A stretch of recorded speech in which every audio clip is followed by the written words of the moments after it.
police investigating reports that American swimmer Ryan Lochte and 3 of his teammates were robbed at gunpoint in a taxi so far have found little evidence supporting the account, and say the swimmers were unable to provide key details in police interviews. A police official with knowledge of the investigation told the Associated Press that police cannot find their taxi driver or witnesses. The official spoke on condition of anonymity because the investigation is ongoing. Lochte's attorney, Jeff Ostrow, said there was no question the robbery happened and that Lochte had 24-hour security hired after the incident. He had been staying in his hotel room and intended to go back to the U.S. soon. This happened the way he described it, Ostrow said. According to statements from Lochte and the United States Olympic Committee, the swimmers were returning to the athletes' village by taxi after a night out at the French Olympic team's hospitality house in the Rodrigo de Freitas area in the upscale south zone of the city. The outing was several hours after Olympic swimming ended Saturday night at the Rio Games. Traveling with Lochte were Gunnar Bentz, Jack Tonger, and Jimmy Feiglin. Lochte swam in 2 events at the Rio Games, winning gold in the 4x200-meter freestyle relay. He is a 12-time Olympic medalist. The group did not call police, authorities said, and officers began investigating once they saw media reports in which Lochte's mother spoke about the robbery.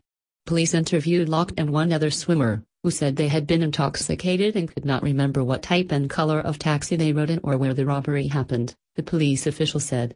The swimmers also could not say what time the events occurred. Later in the day, Lochte described the incident to NBC's Today Show.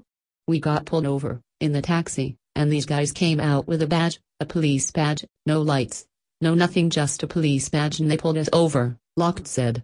"They pulled out their guns. They told the other swimmers to get down on the ground. They got down on the ground. I refused. I was like, we didn't do anything wrong, so I'm not getting down on the ground. And then the guy pulled out his gun, he cocked it, put it to my forehead, and he said, 'Get down,' and I put my hands up. I was like, whatever. He took our money, he took my wallet, he left my cell phone, he left my credentials." Word of the robbery initially created confusion between Olympic and U.S. officials.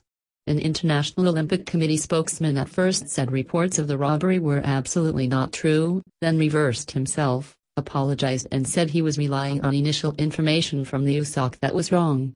Lochte told USA Today that he and his teammates didn't initially tell the U.S. Olympic officials about the robbery because we were afraid we'd get in trouble. Scott Lietman, a spokesman for USA Swimming, said the organization has no further comment and referred back to a statement issued Sunday by the USOC that briefly described the robbery and said that all 4 swimmers were safe and cooperating with authorities. The incident got attention in part because of fears around street crime at the Games. Athletes and visitors have been told to use caution around the Olympics.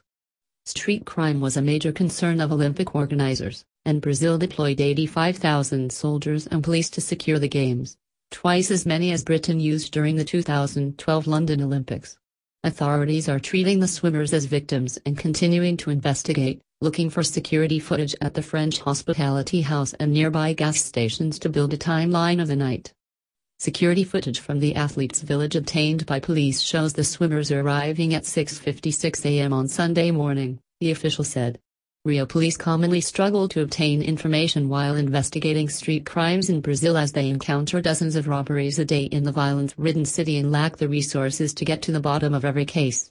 Many such crimes don't even get reported by victims. Fake police stops like the one reported by Lochte happen in Rio, but are not common in that area, police say. They are typically a bigger problem in the poorer cities where police are less present. Lochte signed a statement on Monday confirming the facts he provided. His attorney said. Ryan was 100% cooperative and fully available when they reached out to us for an interview, Ostrow said. He added, "It doesn't behoove Ryan and anyone else to make up a story.